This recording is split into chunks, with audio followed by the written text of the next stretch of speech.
এ কথা কুরআনের গভীরতম অংশ থেকে উঠে আসা এক হৃদয় বিদারক গল্প।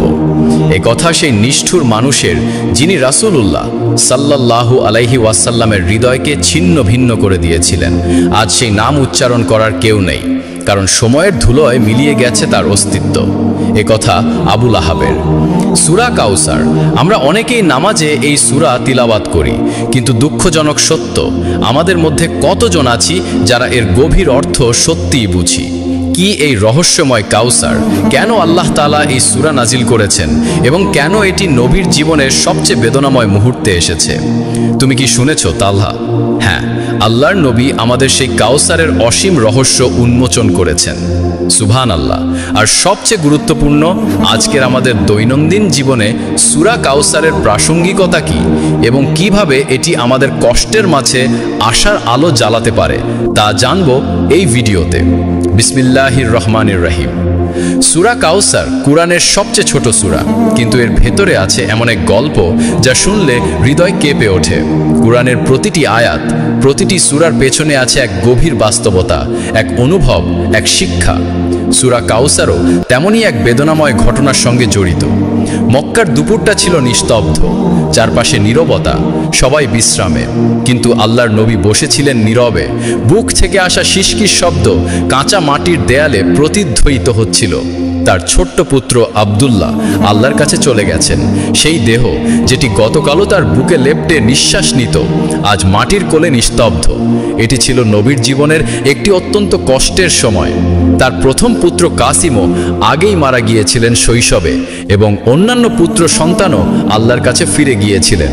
মক্কার কুরাইশ নেতারা, যারা নবীর বিরোধিতা লিপ্ত ছিলেন, তারা এই সুযোগকে কাজে লাগিয়ে নবীকে আরও কষ্ট দিতে শুরু করলেন। শুধু আবু লাহাব নয়, আল আস ইবিন ওয়াইলের মতে অন্যান্য নেতারাও নবীকে আবতার বলে উপহাস করতে লাগলেন, অর্থাৎ যার বংশের ধারা কেটে গেছে, যার নাম মুছে যাবে পৃথিবী থেকে। এই কথাগুলো নবীর হৃদয়ে তীরের মতো বীজ ছিল। কিন্তু এই গভীর দুঃখের মাঝে আল্লাহ তার নবীকে সান্ত্বনা দিলেন এই সূরা নাজিল করে। কিন্তু পাশের দেয়ালে হেলান দিয়ে দাঁড়িয়েছিল একজন, আবু লাহাব। প্রতিটি শিশকির শব্দে তার মুখে ফুটে উঠছিল এক শয়তানি হাসি। হঠাৎ সে উল্লাসে চিৎকার করে উঠল, ভূতিরা মোহাম্মদ! শেষ হয়ে গেল মোহাম্মদের বংশ, কেটে গেল তার নামের ধারা। নবীর বুক বিদীর্ণ হয়ে গেল। আবু লাহাব তার দাসদের খেজুর বিলিয়ে দিল, বন্ধুদের নিয়ে উৎসব করল, বলল, তুমি কি শুনেছ? আমার ভাতিজার বংশ শেষ, এখন কেউ নেই তার নাম নেওয়ার। তার হাসি বাতাসে বিষের মতো ছড়িয়ে পড়ল। কিন্তু আল্লাহ তার নবীকে একা রাখেননি, বরং তাকে উপহার দিলেন সূরা কাউসার। এই সূরায় আল্লাহ বললেন, হে নবী, চিন্তা করো না, আমরা তোমাকে কাউসার দান করেছি, তাই তুমি তোমার প্রভুরই ইবাদত করো। আর যে তোমাকে বারবার ভূতিরা মোহাম্মদ বলে, সেই নিঃশেষ হয়ে যাবে। নবীর মুখে তখন ফুটল এক মৃদু হাসি। সূর্য অস্ত গেল, কিন্তু আল্লাহ নবীকে সম্মানিত করলেন। তুমি যদি ভাবো বংশ কেটে গেল, মনে রেখো, সূরা কাউসার শুধু ছোট সূরা নয়, এটি এক মহান সান্ত্বনা। আল্লাহ নিজ হাতে তার প্রিয় রাসূলকে সান্ত্বনা দিয়েছেন, তার মর্যাদা উঁচু করেছেন। প্রথম আয়াত, ইন্না আ'তাইনাকাল কাউসার, অর্থাৎ নিশ্চয়ই আমরা তোমাকে কাউসার দান করেছি। এখানে ইন্না শব্দটি জোর দেওয়ার জন্য, আর আ'তাইনাকা মানে হলো উপহার দেওয়া। কাউসার কি? এক হাদিসে এসেছে, এটি জান্নাতে একটি নদী, যার পানি বরফের মতো ঠান্ডা, দুধের চেয়ে সাদা, মধুর চেয়ে মিষ্টি, মুখ তার পাড় দিয়ে বয়ে যায়।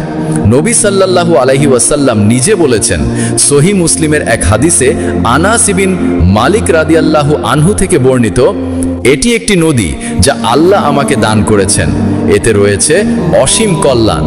এটি একটি হাউজ যেখানে কিয়ামতের দিন আমার উম্মত জমায়েত হবে, তার পাত্রসমূহ তরকার মতো অসংখ্য। সুবহানাল্লাহ! কল্পনা করো সেই দৃশ্য। জান্নাতের সেই নদী, যার তীরে মুক্তা আর হীরার গম্বুজ, মাটি কস্তুরীর মতো সুগন্ধি। এবং এই কাউসার শুধু নদী নয়, এটি অসীম কল্যাণের প্রতীক। কুরআন নবুয়তের উম্মতের অসংখ্য অনুসারী, ফাতিমার মাধ্যমে বংশের ধারা, সবকিছু এর মধ্যে অন্তর্ভুক্ত। মানুষ সাধারণত উপহার দেয় 7টি কারণে: অনুগ্রহ পেতে, আনন্দে, উৎসবে, সম্পর্ক বজায় রাখতে, প্রশংসায়, সান্ত্বনা দিতে বা ভালোবাসা প্রকাশে। কিন্তু আল্লাহর এই উপহার এসবের কোনো কারণেই নয়। তিনি নবীকে কাউসার দান করেছেন তাকে জানাতে, তুমি সমগ্র সৃষ্টির মধ্যে সবচেয়ে মর্যাদাবান, আমি নিজে তোমাকে সান্ত্বনা দিচ্ছি। কাউসার শুধু জান্নাতের নবী নয়, এটি এক সম্মান, এক মর্যাদা, এক প্রতিশ্রুতি। আল্লাহ নবীকে দিয়েছেন কুরআন, দিয়েছেন এমন নাম যা নিজের নামের সঙ্গেই জুড়ে দিয়েছেন। নবীকে দিয়েছেন কন্যা সন্তান ফাতিমা রাদিয়াল্লাহু আনহা, যার নাম আজও ঘরে ঘরে ভালোবাসায় উচ্চারিত হয়, এবং ফাতিমার মাধ্যমে নবীর বংশ আজ বিশ্বব্যাপী ছড়িয়ে আছে। সাইদ, হাশমি পরিবার, যেখানে শত্রুরা ভেবেছিল নবীর নাম মুছে যাবে, সেখানে আজ কোটি কোটি মানুষের মুখে মুহাম্মদ নাম উচ্চারিত হয় প্রতি আজানে, প্রতি নামাজে। ফাসাল্লি লিরাব্বিকা ওয়ানহার, তোমার প্রভুর জন্য নামাজ পড়ো এবং কুরবানি দাও। ইবাদত দুই রকম, ব্যক্তিগত ও সামাজিক। নামাজ তাহাজ্জুদ ব্যক্তিগত, আর কুরবানি দান মানুষের সাহায্য সামাজিক। ওয়ানহার মানে কুরবানি দাও। তাই ঈদুল আজহা হলো ইয়াউমুন নাহার, কুরবানির দিন। এই আয়াতে আল্লাহ নবীকে বলছেন, এই কাউসারের শুকরিয়া আদায় করো নামাজ আর কোরবানির মাধ্যমে। এবং এটি শুধু নবীর জন্য নয়, আমাদের সকলের জন্য। কারণ কুরাইশরা নামাজ আর কোরবানি দেবতাদের নামে করত, কিন্তু আল্লাহ বলছেন শুধু তোমার রবের জন্য। এতে রয়েছে তাওহীদের শিক্ষা, যা আমাদের জীবনের প্রতিটি কাজে প্রযোজ্য। শেষ আয়াত, ইন্না শানিআকা হুয়াল আবতারু। শানিআকা মানে শত্রুতা, এমন ঘৃণা যেখানে মানুষ নিজের বিবেক হারায়। যেমন আবুল আহাব, নবীর ঘরে সন্তান মারা গেছে অথচ সে হাসছে, মিষ্টি বিলাচ্ছে, তার মানবতা মরে গেছে। আজও পৃথিবীতে এমন মানুষ আছে যারা নিরপরাধকে হত্যা করে, শিশুদের মারছে, বয়স্কদের কষ্ট দিচ্ছে। এটাই সেই শানিআকা ধরনের ঘৃণা, যেখানে অহংকার মানুষকে অন্ধ করে দেয়। তাই আল্লাহ বললেন, তোমার শত্রুই হবে আবতার, অর্থাৎ যার নাম মুছে যাবে, যার বংশ থাকবে না। আর দেখো, নবীর নাম আজ কোটি মানুষের হৃদয়ে, কিন্তু আবুল আহেবের নাম উচ্চারিত হয় কেবল ঘৃণার সঙ্গে। আল আস ইবন ওয়াইলের মতো অন্যান্য শত্রুরাও আজ ভুলে গেছে পৃথিবী। তাদের বংশের নাম কেউ জানে না, কিন্তু নবীর উম্মত আজ বিশ্বব্যাপী। তাহলে আমাদের কাউসার কি? আমাদের কাউসার হলো আমাদের স্বাস্থ্য, আমাদের সন্তান, আমাদের ঘর, আমাদের শান্তি, আমাদের প্রাপ্ত প্রতিটি আশীর্বাদ। বাইরে তাকাও, কারো সকাল হাসপাতালের লাইনে, কারো সন্ধ্যা কবরস্থানে। তাই যদি জীবনে কিছু কষ্টও থাকে, মন খারাপ করো না। আল্লাহর দেওয়া নিয়ামতগুলো গুনে দেখো, তুমি বুঝবে আল্লাহ তোমাকে কত কিছু দিয়েছেন।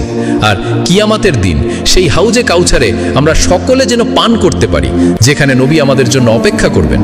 পরের বার যখন নামাজে সূরা কাউসার পড়বে, মনে রেখো এটি ছোট সূরা নয়, এটি সান্ত্বনার প্রতীক, ভালোবাসার নিদর্শন। আশা করি বিষয়টি বুঝতে পেরেছ। জাযাকুমুল্লাহু খাইরান। আসসালামু আলাইকুম। ইন্না আতাইনাকাল কাউসার।